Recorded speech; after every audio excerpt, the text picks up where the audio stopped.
మాజీ ఎమ్మెల్యే ఉమాశంకర్ గణేష్ పై హత్యాయత్నానికి ప్రోత్సహించిన speaker Ayyanna పాత్రుడిపై case నమోదు చేసి అరెస్టు చేయాలని డిమాండ్ చేశారు వైఎస్ఆర్సీపీ నేతలు. అయ్యన్న పాత్రుడితో పాటు ఆయన అనుచరులపైన కూడా మర్డర్ కేసు పెట్టాలని డిమాండ్ చేశారు. ఈ మేరకు నర్సీపట్నం పోలీస్ స్టేషన్లో స్పీకర్ అయ్యన్న పాత్రుడిపైన ఆయన అనుచరులపైన ఫిర్యాదు చేశారు. నర్సీపట్నం నుంచి మా ప్రతినిధి నాయుడు మరిన్ని వివరాలు అందిస్తారు. మాజీ ఎమ్మెల్యే ఉమాశంకర్ మీద హత్యాయత్నానికి ప్రయత్నించారని చెబుతూ వైఎస్ఆర్సీపీ నాయకులు నర్సీపట్నం పోలీస్ స్టేషన్లో ఫిర్యాదు చేశారు. ఇంక ఇదే అంశం మీద మనతో మాట్లాడడానికి ఉమాశంకర్ గణేష్తో పాటు మిగతా నాయకులు ఉన్నారు. సార్, నిన్న ఏం జరిగింది? అసలు మీ మీద ఎలాంటి దాడికి ప్రయత్నించారు? సార్, నిన్న ఒక రాజ్యాంగ పదవులు ఉన్న అయ్యన్న పాత్రుడు, స్పీకర్ పదవులు ఉన్న అయ్యన్న పాత్రుడు మరి చట్టానికి విరుద్ధంగా ఏదైతే హైకోర్టు వారు జీవో పాస్ చేశారో అక్కడికి ఎవరు వెళ్ళొద్దని చెప్పి ఒక ఆర్డర్ వేశారో దానికి విరుద్ధంగా ఒక రాజ్యాంగ పదవులు ఉన్న ఆయన ఒక గోండాల రౌడీలాగా జనాలందరినీ కూడా పంపించి మాపై దాడి చేసే ప్రయత్నం చేస్తున్నారు. ఎట్టి పరిస్థితులు కూడా అక్కడ వెళ్ళకూడదు, హైకోర్టు ఇచ్చిన దాంట్లో అని చెప్పి అన్నప్పటికి కూడా అక్కడ వర్క్ చేస్తున్నారు. దీని మీద మేము వెంటనే కోర్టుకు వెళ్తున్నాము ఆల్రెడీ.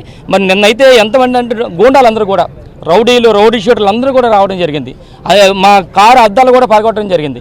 మరి మా మీద హత్య ప్రయత్నానికి కూడా అటెంప్ట్ చేయడం జరిగింది. అది అంటే రేపు రాబోయేలో ఒకటే చెప్తున్నా, ఈరోజు అయ్యన్న పాత్రుడికి అధికారం ఉందని చెప్పి రెచ్చిపోతే మాత్రం రేపు 3 సంవత్సరాల తర్వాత జగనన్న ప్రభుత్వం వస్తుంది. వచ్చిన తర్వాత ప్రతిదీ కూడా వడ్డీతో సహా ఇస్తామని చెప్పి మీ ద్వారా తెలియపడుతుంది. సార్, కంప్లైంట్ ఎవరి మీద? స్పీకర్ గారితో పాటు మిగతా ఎవరి మీద ఇచ్చారు? ఎన్ని రోజులు మీరు పోలీసులకు టైం ఇస్తున్నారు కేసు కట్టాలని? నిన్న జరిగిన ఇన్సిడెంట్లో సూత్రధారులు కొంతమంది, పాత్రధారులు కొంతమంది. సో అందులో భాగంగానే సూత్రధారి స్థానికంగా ఉన్నటువంటి ప్రజాప్రతినిధి, రాష్ట్ర స్పీకర్గా ఉన్నటువంటి వ్యక్తి. పాత్రధారుల్లో మేమైతే పేర్లు ఐడెంటిఫై చేశారో గణేష్ గారు, మిగిలినటువంటి వారు ఎవరైతే ఐడెంటిఫై చేశారో చూస్తే వాళ్ళు ట్రాక్ రికార్డ్ చూస్తే ఒకరేమో ఆల్రెడీ హత్య కేసులో జైలు జీవితం అనుభవించి వచ్చినటువంటి వ్యక్తులు, హత్యా ప్రయత్నంలో శిక్షపడి ఉన్నటువంటి వారు ఉన్నారు, ఈ గంజాయి కేసులో ఉన్నటువంటి వారు ఉన్నారు. ఇలా చాలామంది రౌడీ షీటర్లు, అటెంప్ట్ మర్డర్ కేసులో ఇన్వాల్వ్ అయినటువంటి వారు వీళ్ళందరూ ఉన్నారు. సో వీళ్ళందరూ పాత్రధారులు, అంటే డైరెక్ట్గా నేరుగా వచ్చి గణేష్ గారిని చంపాలని చెప్పి ప్రయత్నం చేసినటువంటి వారు. ఆల్మోస్ట్ కారును కూడా ఎరగొట్టి ఆయన మీద దాడి చేసి రాడ్లు, కత్తులు అని పట్టుకొని వచ్చారు. లక్కీగా ఆయన బయటపడడం జరిగింది. ఈరోజు వారందరి మీద ఇచ్చాం. ఇప్పుడే కంప్లైంట్ కూడా ఇవ్వడం జరిగింది. 48 hours టైం ఇస్తాం. వాళ్ళు యాక్షన్ తీసుకొని సరైనటువంటి సెక్షన్స్ పెట్టి, కేసులు పెట్టి వాళ్ళని రిమాండ్ చేస్తే అంతా సవ్యంగా ఉంటుంది. ఒకవేళ లేదని చెప్పి, లేదా పైనుంచి ఒత్తిడి ఉందని, లేకపోతే మేము చూసి చూడనట్టు ఊరుకుంటామంటే మాత్రం పరిస్థితులు లా అండ్ ఆర్డర్ అదుపు తప్పేటువంటి పరిస్థితి తెచ్చుకోవద్దు అన్నటువంటిది ప్రభుత్వాన్ని తెలియజేస్తా ఉన్నాం. సార్, ఇప్పుడు ఇటువంటి సంస్కృతి ఉత్తరాంధ్రలో లేదు. ఇలాంటి సంస్కృతిని మనం ఏ విధంగా చూడవచ్చు? ఇది రౌడీ రాజ్యం నడుస్తుంది ఆ రాష్ట్రంలో. గోండాల రాజ్యం, తాగుబోతుల రాజ్యం నడుస్తుంది ఇక్కడ. ఎప్పుడు కూడా మన ప్రాంతంలో, ముఖ్యంగా నర్సీపట్నం కానీ మన ఉత్తరాంధ్రాలు కానీ అలాంటిది లేదు.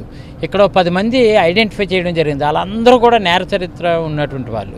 10 మంది ఐడెంటిఫై, ఇంకా 10 మంది కాక వెనకాతల చాలామంది బయట నుంచి కూడా తీసుకొచ్చారట కొంతమందిని. అవన్నీ కూడా పేర్లు 10 మంది ఐడెంటిఫై చేసిన నేమ్స్తో పాటు మిగిలినటువంటి పేర్లు కూడా నమోదు చేయడం జరిగింది. వెంటనే పోలీసులు చర్య తీసుకొని ఇదే కానీ కంట్రోల్ చేయకపోతే ఇంకా చాలా దారుణంగా భవిష్యత్తులో దారుణంగా ఏంటంటే మన ప్రాంతాన్ని కలుషితం చేసిన వాళ్ళు అవుతారు. అయితే ఇమీడియట్గా వాళ్ళ మీద యాక్షన్ తీసుకోవాలని పోలీసు వాళ్ళకి చెప్పాం.